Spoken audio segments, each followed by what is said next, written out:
कभी सोचा है जब माता किसी संतान को जन्म देती है तो क्या होता है? 9 माह का गर्भ, प्रसव की तीव्र पीड़ा।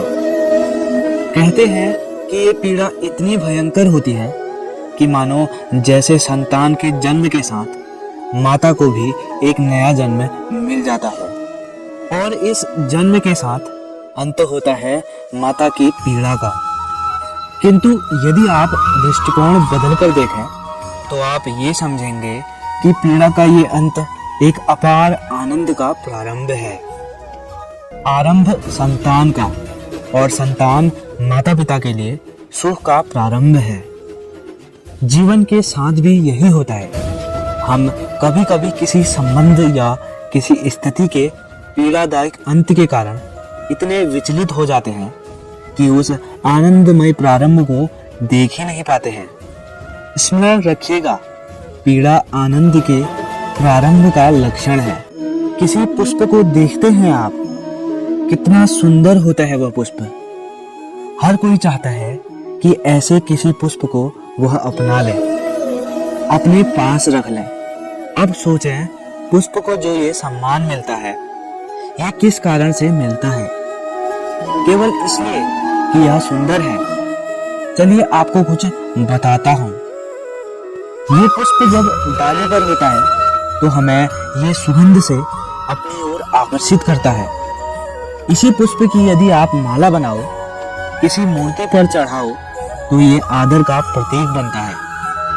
अब यही पुष्प यदि आप सैया पर बिछा दो तो आपको वह दृश्य देखकर, आपको उस सुगंध को देखकर आपका मन प्रफुल्लित हो जाता है।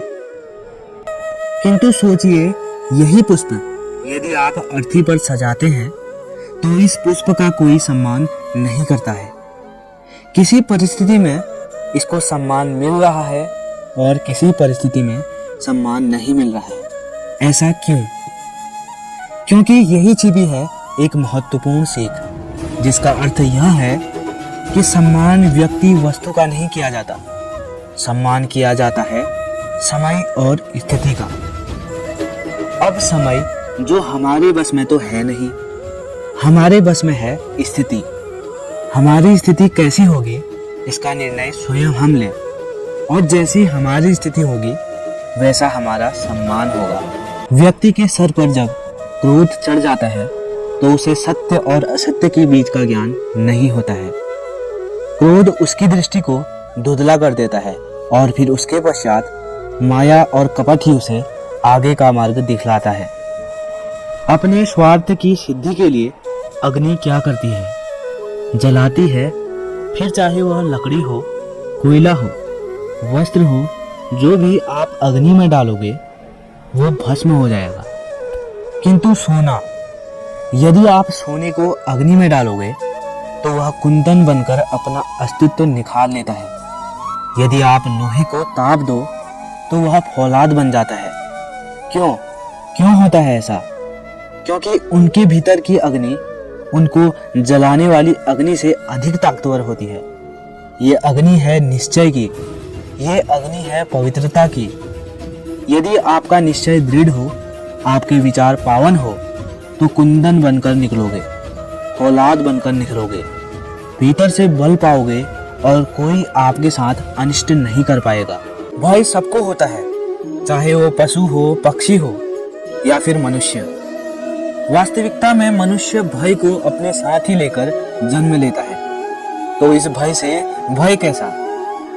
यदि भय बुरा भाव होता तो क्या इसे हम अपने साथ लेकर जन्म लेते?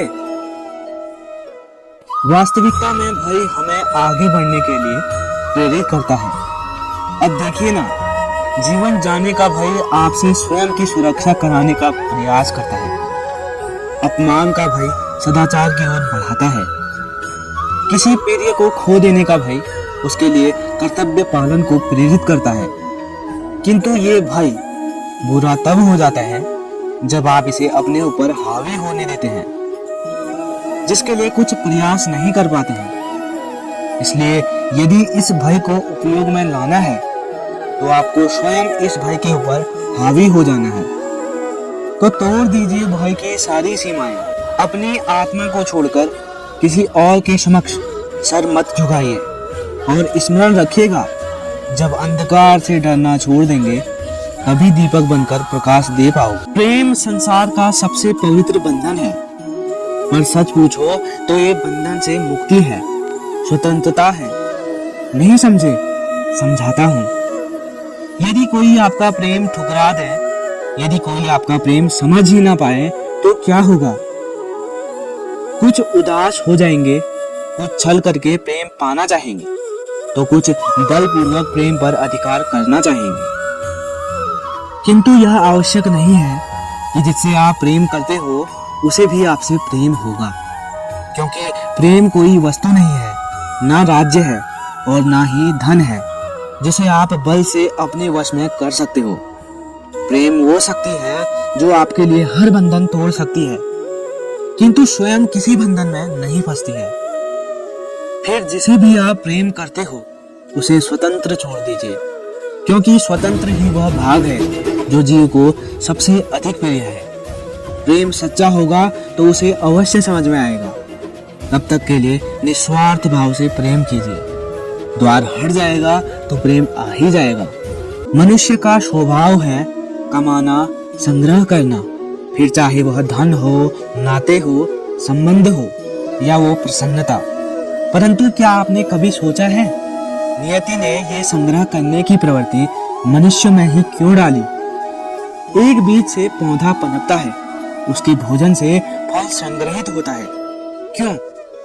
इसलिए ताकि वृक्ष उसे स्वयं खा सके? नहीं, बल्कि इसलिए ताकि वो भूखे जीवों में बांट सके। अब आप पूछेंगे कि इसमें वृक्ष का क्या लाभ है? लाभ है, क्योंकि जो बांटता है वो मिटता नहीं। जो फल ये जीव खाते हैं वो उसके बीजों को वातावरण में बिखेर देते हैं, जिससे जन्म लेते हैं नए वृक्ष। उसकी जाति, उसका गुण, उसकी मिठास अमर हो जाती है।